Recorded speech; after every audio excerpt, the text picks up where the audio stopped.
Do you like speed? I recently posted a pretty important video about money's desire to be fast. It improves your whole way of thinking as an eBay seller. If you understand money, you're going to make a lot more if you understand the velocity importance of money. And I show you that in this video above. But you yourself have a need for speed. For someone who resells, speed is very important. Let me ask you, is it better to list fast so that you can get more items listed for sale, or is it better to list slowly? Is it important to go to a garage sale and come out as fast as you can with as many items as possible, or take your time and take all afternoon so you didn't miss anything, but you also don't have time to go to the next sale? Obviously, there is some sort of a balance, but I think in general, speed is more important than caution. Speed is more important than being extremely thorough. When you go to a garage sale, look under the tables, look in boxes that are closed up, look everywhere, up and down. At least half of your competitors at that garage sale aren't doing that. Get on your knees, look under the tables. But in general, be quick, be speedy, be fast. Going to 2 or 3 garage sales is far better than missing the next 2 because you spent all morning at one because you didn't want to miss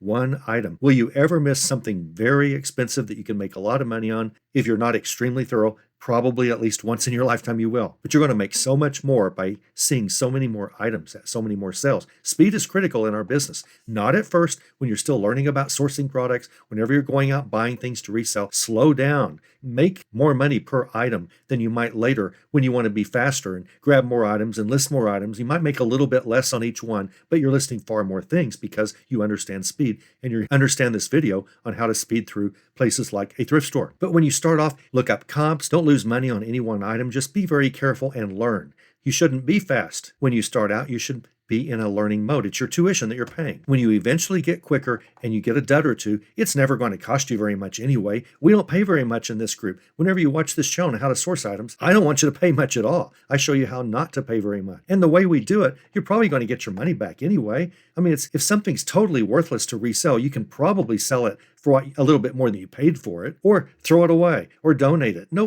big deal. You have such few losses if you've been paying attention to this channel for a while. So I'm going to show you a way to get through the thrift store much quicker.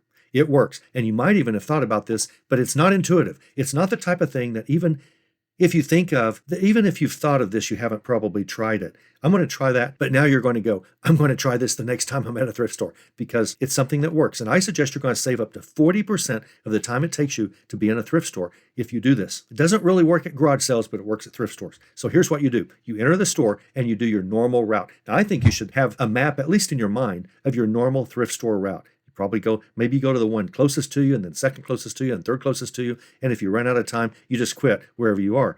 Maybe you go to the furthest one and work your way back closer to home so you get home faster. I don't know, but whatever you do, if you found a route for more than one thrift store per day that maybe you source only one day a week and you have a little map laid out in your mind, stick to that plan or modify it and find out the one that's best for you. Find out which days of the week stores have sales on. There might be one day a week where 5 out of the 8 stores you go to have incredible discounts. They have color sales, 3 color sales, half off, whatever. You need to go the days that they're on sale. And if you only have time to go thrifting once a week, then you want that day to be the day that most of your stores have the best sales. Work that out. But I also want you to think through your map inside each thrift store. Every thrift store is laid out differently, but that's okay.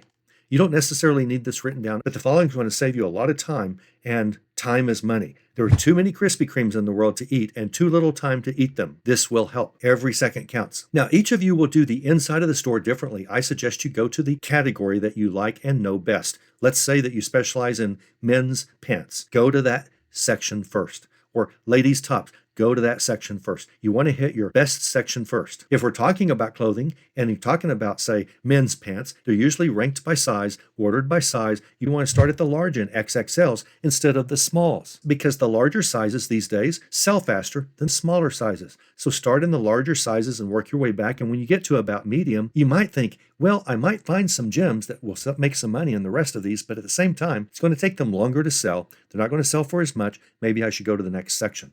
When you start thinking like that, you don't have to look at every pair of pants. Go to your next favorite section and your next favorite section. Now, if it's a thrift store and you like electronics, you probably don't hit the electronics first because there just usually isn't that much. Let's say that you're a Nikon camera expert and you sell a a lot of Nikon cameras and you have places where you find those, your thrift store is just not going to have a lot of those, if any. And like Goodwill, they're going to be selling those Nikon cameras themselves on their own eBay accounts. So some categories like electronics, you might hit last. Even kitchen appliances, you might hit last. It's usually smaller, not the large type of clothing sections that you find. You go into the store, and now the first thing you do is grab a cart. Sometimes they have large carts and small carts. I want you to get a large cart. Even if you don't ever fill one up, I want you to get a large cart and go straight to your area because you're trying to beat the next reseller who walks through that door. I want you to get everything that he doesn't get. So as you hit your sections, the number 1 section, the number 2 section, the number 3 section, this is the key. You go to, say, the ladies' tops, large first, and you start going flip.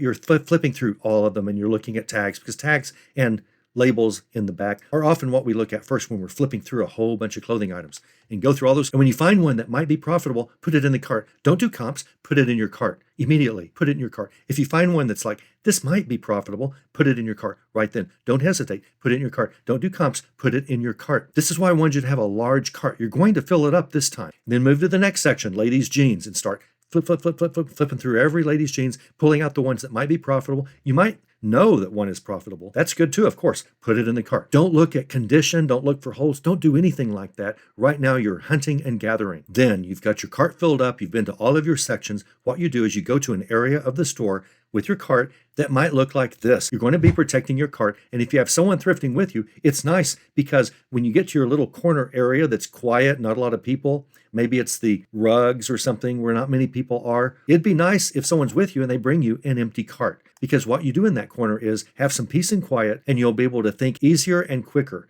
than people being always around you in the aisles. Anytime you're thrifting and looking and you're in the middle of a bunch of ladies or men looking through all the jeans, it's awkward, it's hard, it's frustrating to look up comps. It's hard to trust yourself. I want you to go to this quiet area that has nothing to do with any busy section. There, I want you to look at the comps. I want you to go through more carefully each item. So a lot of the things you'll know that you keep if it's in your favorite category, but here is where you take the time to look at the condition. Does it have a bunch of holes that I didn't see earlier, a bunch of stains that are going to keep it from selling? Now, a lot of vintage clothing, a stain or two or a small hole or two or an expensive jersey, people don't always care about flaws, but you know your favorite product, you know your favorite category and how it sells, and so you have to take all that in consideration. But in your quiet corner, this is where you do your comps if you need to, and you look at each item you decide to keep, and you discard everything else.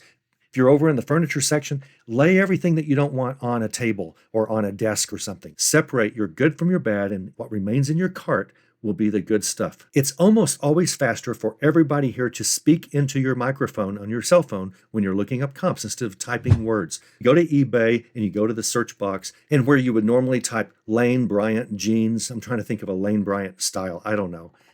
Lane Bryant, Capri, I assume they make Capri jeans. So you have these jeans, and you're not an expert on jeans, so you have Lane Bryant jeans. Let me look these up. Lane Bryant, Capri, size, I don't know, 11. Is 11 a size for ladies' jeans? I don't buy ladies' jeans. I don't know. I don't source ladies' jeans. I don't know. But whatever it is, 12, 13. So instead of typing Lane Bryant jeans, Capri, size 12, I want you to just speak it into your microphone. Almost all keyboards, especially the Google keyboard, and almost all keyboards now have a little microphone. You just speak the words instead of typing. That speeds you up incredibly, and it's very intelligent. As long as someone's not announcing something over the loudspeaker, that happens a lot at thrift stores, then it's not going to mess you up, and your keyboard is going to accurately transcribe everything that you say into it, and then you just click search. It's so much faster than typing, and that's what you do when you have to look up specific comps. You're going to be so much faster at looking up comps of items you have to look up than if you did them individually right after you pulled them out of the rack, as you have to do in the middle of a busy aisle. You're going to be so much, I say up to 40% faster by doing this. It's really worth taking the time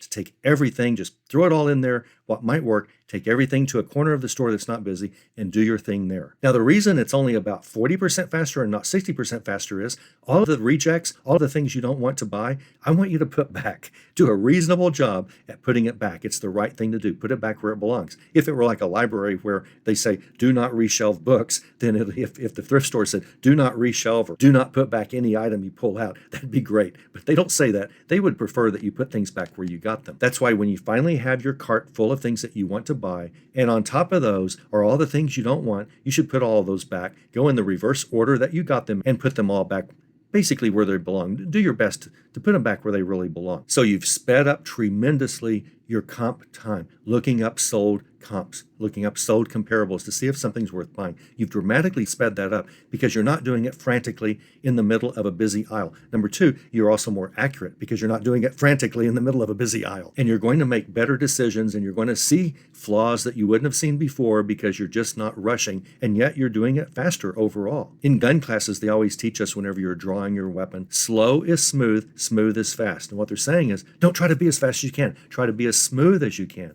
And if you're smooth and you keep practicing, you will get faster. But it's the smoothness that actually overall speeds up what you do, reduces extra movements. That's what we're doing here. We're reducing all the extra little frantic things we do in the middle of a busy aisle when we're trying to look up comps. Even better, if you have a friend or child old enough with you, when you go take back the things that have to be put back, have them take the items that you want to buy and wait in the line so that by the time you get everything put back, you can go up there and pay for everything. This is a great way to save time. Why do you want to save time? Because you're reasonable, you're a business person, and you would rather hit 3 thrift stores that day than 2 or 1 because you just don't have time to hit 3. This is the way to do that. And the first time you do this, it's going to take you longer, and you're going to go, I don't like this. And the third time you do this, it's going to take you a little bit longer, and you go, this isn't really quite as good. But the 5th or 6th time you do this, you're going to go, wow, this is really saving me a lot of time. This is so much easier than frantically looking up stuff. Be more accurate, be more smooth, be quicker, make more money. Maybe you only go to 2 thrift stores every single time you source. This will give you more time to list items that you get at that thrift store today, same day. You're going to get home sooner.